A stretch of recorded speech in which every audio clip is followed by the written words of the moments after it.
The ICE futures canola market is weaker Friday morning, taking back all of yesterday's gains amid ongoing concerns over a mounting trade dispute with China. Canola down $13 to over $14. November down $14.10 at $573.80 per ton. After announcing plans to start an anti-dumping investigation into Canadian canola imports earlier this week, China said Friday that it's requesting talks with the World Trade Organization regarding Canada's proposals to raise tariffs on Chinese electric vehicles, steel, and aluminum. Chicago soy oil, European rapeseed, and Malaysian palm oil are all weaker Friday, adding to the softer tone in canola. Chart-based support is holding to the downside, though, with end-user bargain hunting thought to be coming forward at the lows. Statistics Canada releases ending stocks data for the past crop year on Monday, with average trade guesses pegging the canola carryout at around 2.9 million tons. That would be roughly double the ending stocks from the previous year. In the U.S., soybeans are lower, corn higher, and wheat mixed in choppy pre-weekend trade. Soybeans had moved higher overnight but ran into resistance as the larger losses in soy oil pulled values below unchanged. November beans down 6 cents at $10.17 per bushel. Weekly U.S. soybean export sales of about 1.8 million tons of old and new crop business combined were in line with trade estimates. Warm and dry weather forecasts should allow for a good start to the U.S. soybean harvest, but with soybeans still developing in most areas, a lack of moisture is raising some concerns over yield reductions. Corn futures moving higher, up a penny in the December contract at $4.12 per bushel. Weekly export sales included net reductions of old crop business, but new crop sales were solid, topping 1.8 million tons. Some dry U.S. corn growing regions are forecast to see welcome precipitation over the next few days. Wheat, it's mixed. Minneapolis spring wheat down 2 cents in December at $6.23 per bushel. Kansas City down a penny in the December contract at $5.87 per bushel, while Chicago soft wheat up 1 cent in December at $5.75 3/4. Weekly U.S. wheat export sales at 340,000 tons were at the lower end of trade guesses. Average trade estimates place Canadian wheat ending stocks at around 3.5 million tons. That would be in line with the year-ago level. That's a look at the ICE futures and U.S. markets for Friday, September 6th. In Winnipeg, for MarketsFarm.com, I'm Phil Franz Workington. Put the unbeatable combination of power and utility to work with a New Holland Power Star Series tractor from Butler Farm Equipment in Fort St. John. In 5 models, from 65 to 100 PTO horsepower, a Power Star tractor handles jobs in the backfield, barnyard, and everywhere in between. Best-in-class cab visibility and outstanding comfort will increase your productivity. Choose the factory-installed loader that best matches your daily needs. Stop by Butler Farm Equipment in Fort St. John today. The opinions expressed on this show do not represent those of the station. If you've missed any of the shows, you can follow the podcast at Energeticcity.ca. Welcome to This Week in the Peace, a show dedicated to the people, events, and news of BC's Peace region. Here's your hosts, Dub Craig and Steve Berard. Welcome to This Week in the Peace. Later on in the show, I'll be speaking with a student at the University of Alberta from Fort St. John to learn all about a project he worked on to learn more about the sun's effects on Earth in collaboration with NASA in the United States. But first, the biggest story of the week in our newsroom has been the fallout of the surprise announcement last Wednesday that the BC United Party has suspended its campaign for the upcoming provincial election. To tell us about his perspective on what's happened and what the next steps are for the various candidates that were set to run as members of the party in October, we're speaking today with the current MLA for Peace River North, Dan Davies. Dan, thank you for making time today. How you doing, man? I'm good. How am I doing? It's hard to believe that. That was just, a week and a little bit ago. I went to bed thinking everything was tickety-boo, and obviously to wake up to the news that many of us woke up to Wednesday morning, it certainly changed how everything is gone. Absolutely, yeah. Tell me a bit about what the lead up to this was like. Tell me a bit about sort of if there was any indication previously that something like this would happen and sort of the 24 hours prior to the announcement. Really, to be honest, no. There was no indication. In fact, I was at a big event in Vancouver. I was down in Delta, actually, and had a big event, 650 supporters out to the event. Kevin Falcon was, on the stage with all of us. Everything, everything was business as usual. And, the day before Tuesday afternoon, my colleague Mike Bernier, he was in Victoria. They're doing a forestry announcement, talking about getting forestry back online in British Columbia. And then Wednesday morning, boom, I'm flipping through Twitter, and there it is on Twitter. It's like, well, this has got to be a joke. This can't be real, right? And it didn't take very long till we figured out, holy man, we've been kicked to the curb. Yeah. So that's pretty much the feeling that it was just I didn't even know what to do. It was just absolutely gut wrenching when we first got the news. And we've been hearing from not just yourself, but other former members of the party that everyone found out about it the same way us members of the public did. We saw on formerly known as Twitter X, or we saw on Facebook. How do you think that should have been handled by the leadership of the party at the time? What do you think? Obviously, communication was lacking. How do you think this should have been handled? Well, first of all, I mean, this should not have happened, period. We had a great team that was, that was forming. We were, many of our ridings were already election ready as far as funding goes. Obviously this has been happening for a while, and, we were led to believe that, things were great, things were good. But in fact, that wasn't obviously the reality. The party, I understand. And again, I'm just like everyone else outside now looking in, and we're trying to piece things together as is everyone else. So we don't even know, what the finances look like at the party. I know I don't have access to what I had in my election readiness amounts, because the party's always held each riding's accounts. So, but I do understand that the party's in financial trouble. So, I mean, it was a series of just one thing after another that has led up to where we are today. During yesterday, you had your press conference where you officially announced your independent candidacy. Yeah. First, tell me a bit about how long did it take for you to come to that decision? Because I know there was a period where you weren't talking a lot on social media. There was some speculation. A lot of people were curious. What have the last few days looked like for you? Not a lot of sleep. Certainly that. Talking to obviously my closest confidants and my family about next steps. I've always been, I've been in public service for a lot of years, from city council to the boards that I sat on to working with the cadet program. I mean, everything I've done has been to serve my community and my region. Right. And I've always taken that with pride. It's very important to me to do that. So all my decisions have always been what's best for this region. I've been talking, for the last 4 years, getting ready for this election. I was running. My name will be on the ballot. So I that was my kind of where I started from, was that. What it looks like now is kind of, we were in limbo. I was a big Ellis Ross supporter during the last leadership race. I was working with John Rustad very closely on that race, myself and Tom Shapitka. We've I had a good relationship with John. Obviously, it's changed when he left our party, and we probably had our fair share of scotches as well.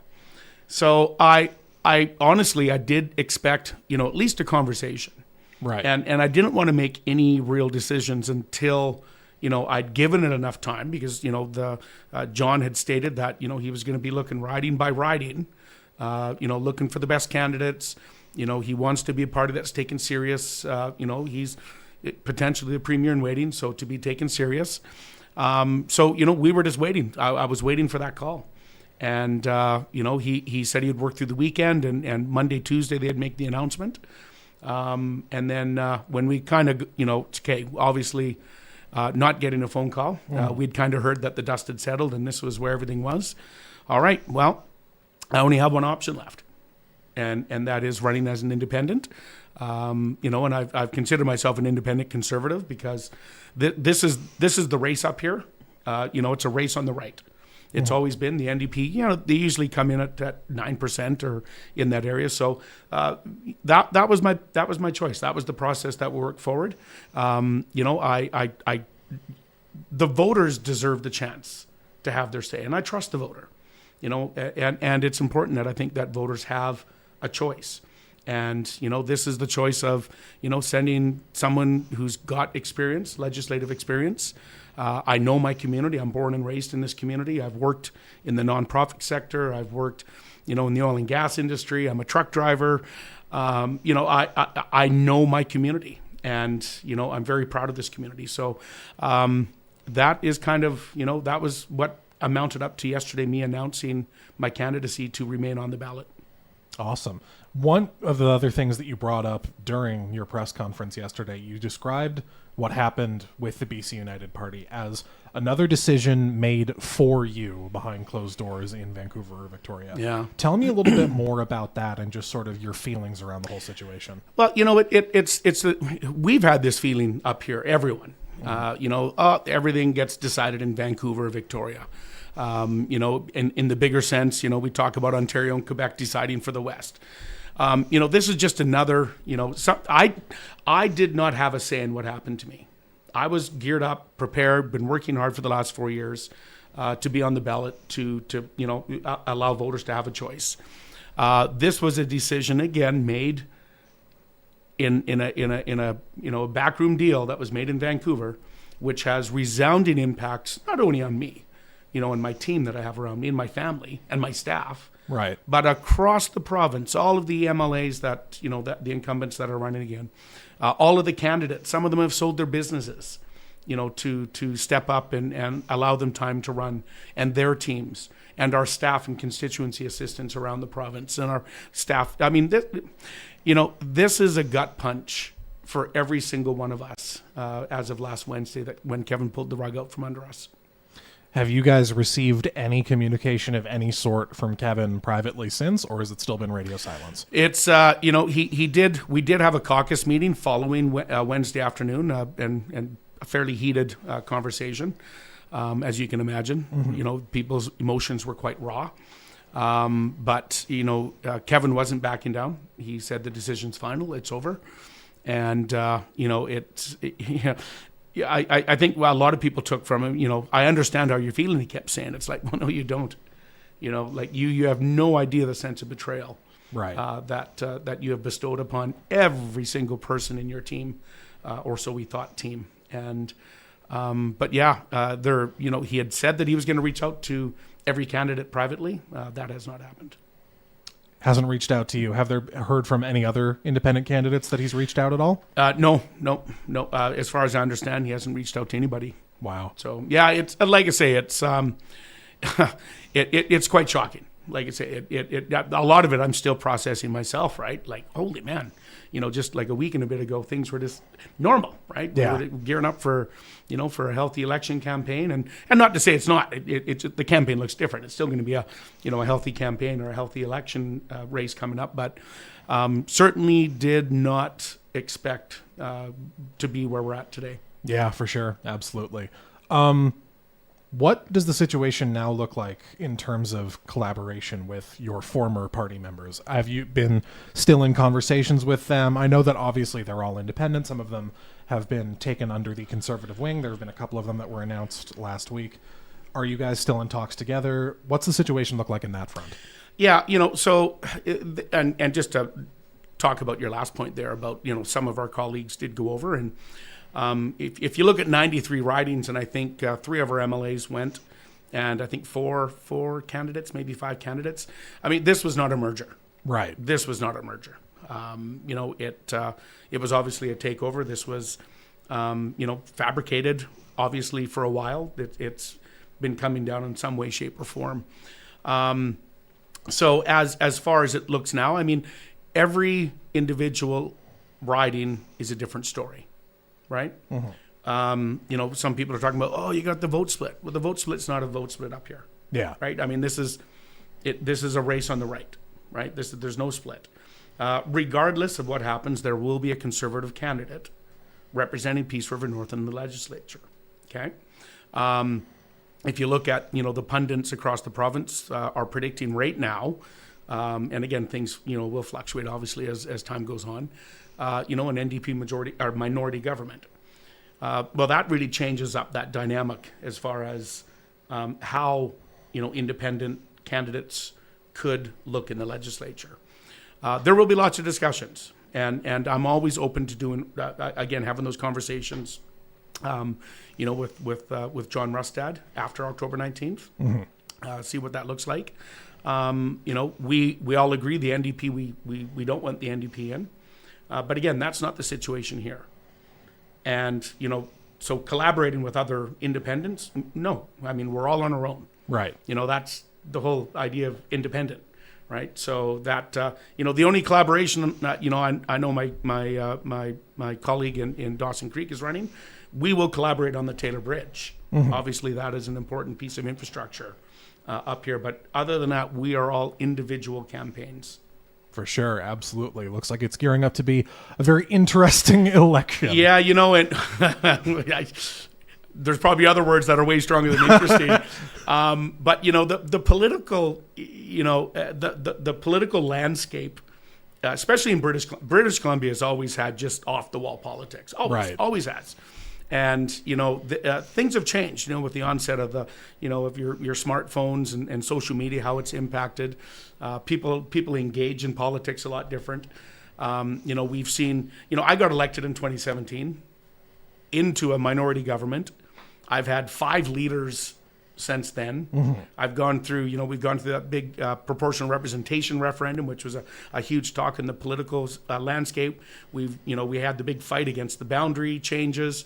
We did a name change in there, and now this. I'm surprised out. Nothing would surprise me anymore in the political landscape in British Columbia. It is ever dynamic, and it's exciting times. And these folks that are writing poli-sci books right now, we're writing them for them. Right?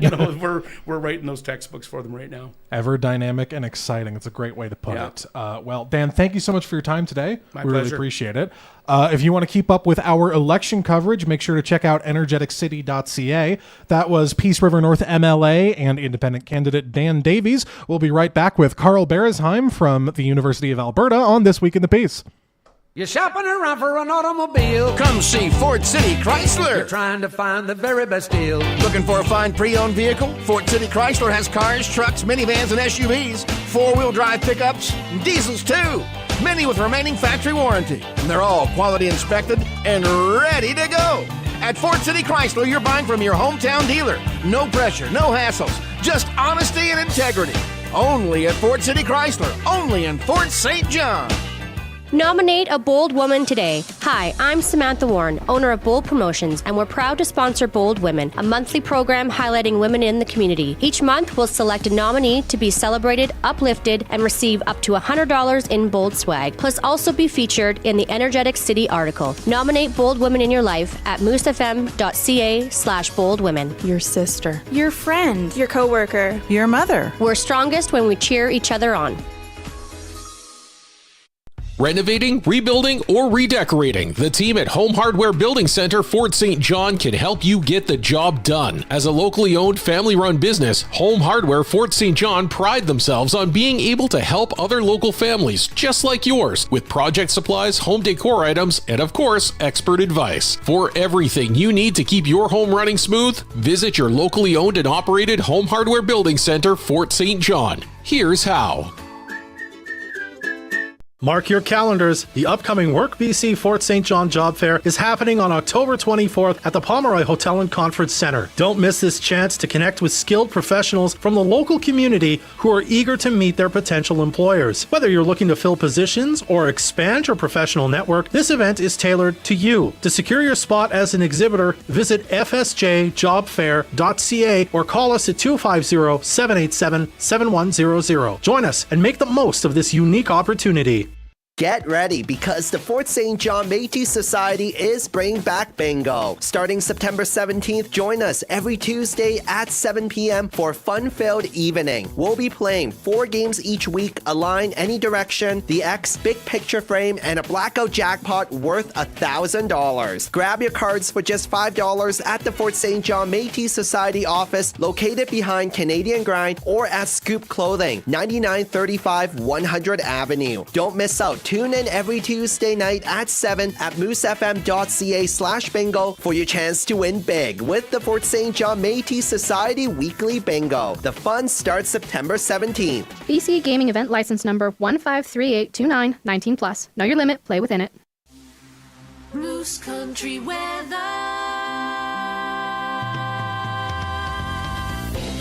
Today you can expect a high of 25 degrees, mainly cloudy skies, but looks like the sun's going to pop out. Later tonight, 12, and tomorrow the sun comes back, high of 25, mainly sunny skies.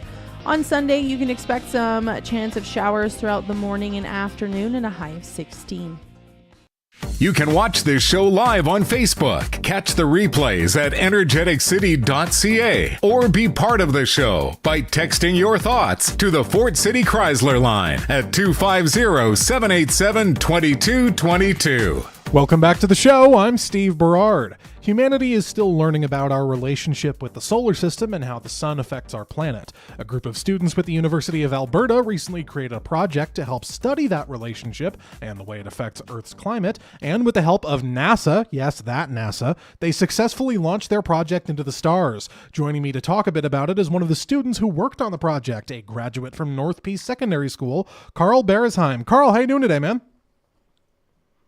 Pretty good. Thanks for having me, Steve. Yeah, of course. More than happy to. So, Carl, tell us a little bit about yourself and the work that you're doing at University of Alberta, first of all.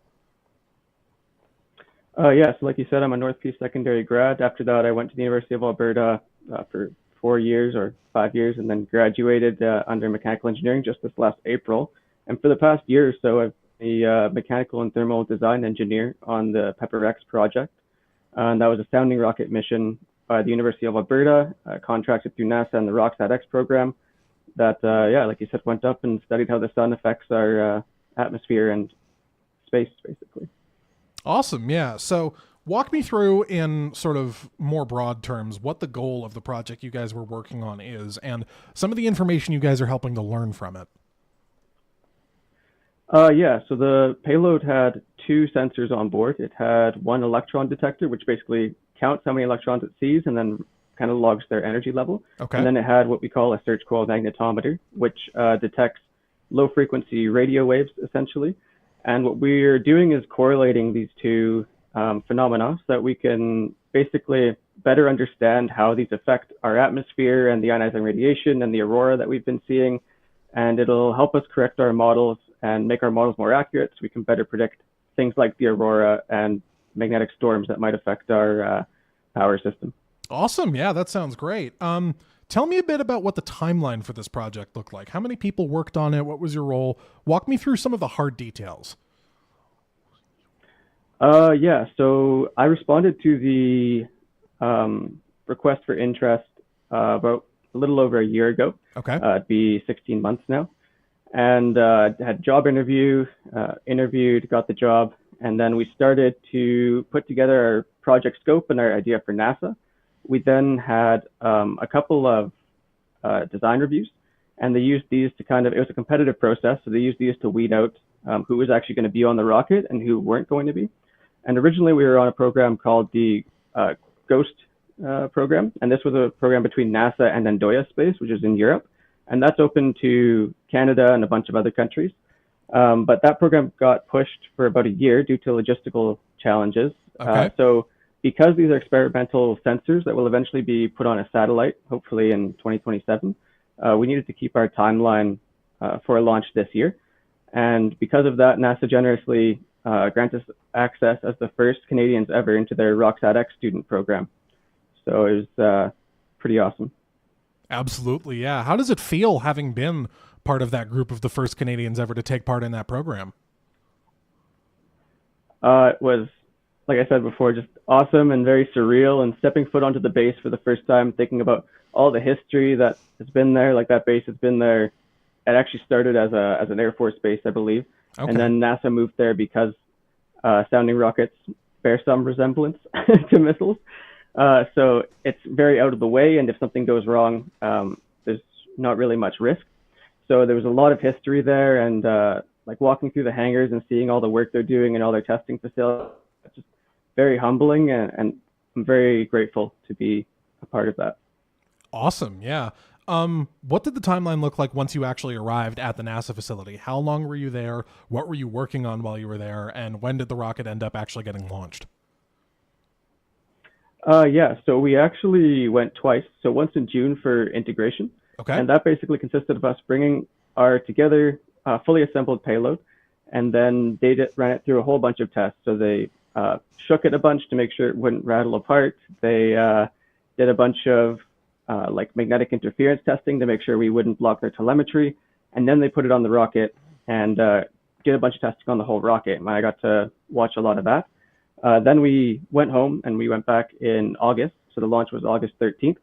And here we basically saw a little bit more testing, but most of it was just general assembly and making sure that our payloads are sending out exactly what they're supposed to. And then, yeah, we got to watch the launch on August 13th. Really awesome. And actually, we had it back really quickly. So the entire flight only lasts about 13 minutes. The rocket travels very fast, about 1.7 kilometers a second is its top speed.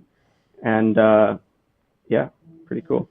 Awesome. So what does, for people who maybe aren't familiar with how stuff like this works, what does the timeline look like for taking the data gathered from this and actually like putting it to use? How does that work? Yeah, so we basically got the data back, the raw data, the same day. But of course, well, me being a mechanical engineer, I'm not a physicist and don't really analyze that data. Right. So we hand that over to the Space Physics Research Lab, which is like who this project was kind of done under. And then they'll be analyzing it over actually quite a while, like months and months, and determining if everything was working properly and if they can look for those correlations and what they expect to see, and then using that to help plan further satellite missions. Awesome. Yeah. So last question for today. What do the next steps look like for you? What are your next projects? How much longer are you going to be? You said you graduated from the University of Alberta. Are you going there for post-grad studies? What's your plan for the future? Yeah. So right now I'm actually continuing to work with the Space Physics Research Laboratory. So they've got a satellite mission in the works right now called Radicals. And that's the mission that these sensors were these are prototypes for. So I'll be helping to, be a mechanical engineer for that project. And then after that, I guess we'll see. I definitely want to continue working in the aerospace industry. It's a lot of fun. It's very humbling watching that rocket go up. It just shakes you to your bones and the flash, and it's crazy. 100%. I'm sure it was really a once-in-a-lifetime experience. All right. Well, thank you so much for your time, yeah. Carl. We really appreciate it.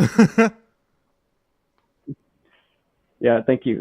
Thanks for having me. Yeah, of course. No worries. Congratulations, man. Thanks. Have a good one. You as well. That was Carl Berresheim. Thanks again to Dan Davies for joining us earlier on This Week in the Piece, and thank you for tuning in. You can listen to this show again by checking out the podcast at Energeticcity.ca/podcasts. We'll store this and future episodes of the show there as we make them. Also, check out our other locally produced podcasts, Before the Peace and Secrets of the North as well. That's our show. I'm Steve Berard, and for Dub Craig, who wasn't here today, be well. Join us again next Friday morning at 10 for another edition of This Week in the Piece, your weekly talk show dedicated to the people, events, and news of BC's Peace region. Or you can listen to this podcast again at Energeticcity.ca.